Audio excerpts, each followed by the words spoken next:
देखिए, जैसा कि आज दूसरा दिन है सीज़ फायर को हुए, जहाँ तक हमारे ज़िला उधमपुर का सवाल है, यहाँ पे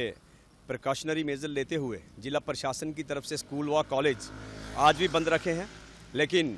हमने देखा कि जिला प्रशासन की तरफ से